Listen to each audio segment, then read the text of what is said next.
we have this article. We can see what the New York Times says will happen next. So basically, she may have chosen her boyfriend to run this case, giving him a bunch of money. At question is, did she receive, there's like several questions, but one of them is, she filled out a form saying she did not receive any gifts from prohibited persons. And that would be anything valued $100 or more from a variety of individuals, but personal relationships, sexual romantic relationships are included in that. And she said no. When asked, she said, well, it's because those lavish vacations that are on record on credit cards with credit card statements and all the information proving it, we paid that all back. I paid that all back in cash that I just happened to have lying around.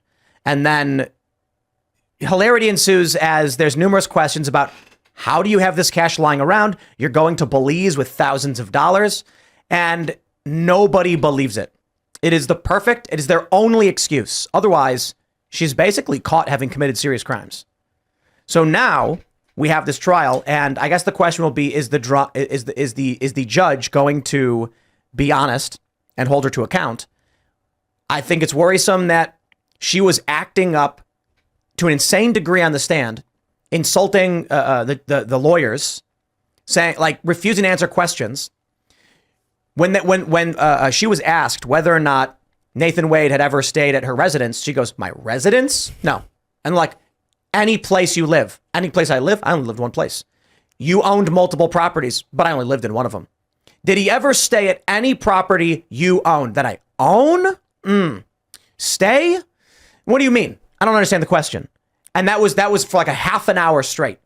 It reminds me of when you read about people who are like they're narcissistic personality disorder. Like, she's thinking she can outsmart any lawyer there by just kind of weaseling her way out of the world. It just also reminds me of when Bob Mendez got charged with his most recent scandal, and they asked him, why do you have all this cash on hand? He's like, well, as the child of immigrants, this is just something we do because things don't always feel secure. Like, there was always a spin that you're sort of not supposed to question. And that's kind of what I'm waiting for now. Like, for her to be like, well, the reason this relationship and the way I acted was okay is because insert insane reason here. The New York Times says that if she is disqualified, the case would be reassigned to another Georgia prosecutor who would then have the ability to continue the case exactly as is or make major changes, such as adding or dropping charges or defendants, or to even drop the case altogether.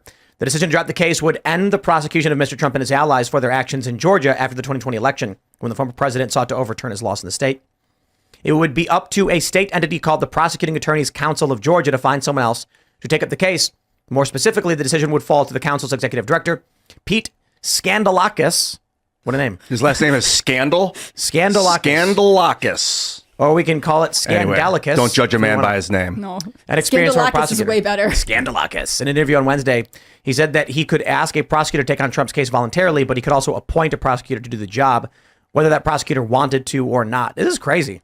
That's the current state of politics in this country. These people are corrupt.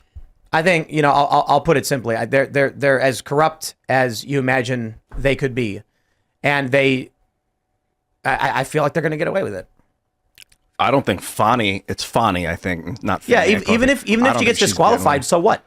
Yeah, but if she took gifts, that's a big deal. And if she paid him back with money, cash that she'd received from previous campaigns, I think she actually said that on the stand, that she had cash left over from like old campaign donations, which is also illegal, and that no one really pressed her on it when she said it, but she said it. Well, she didn't say that. What did she say? Said she took cash out from her bank. We'll get to that in a bit.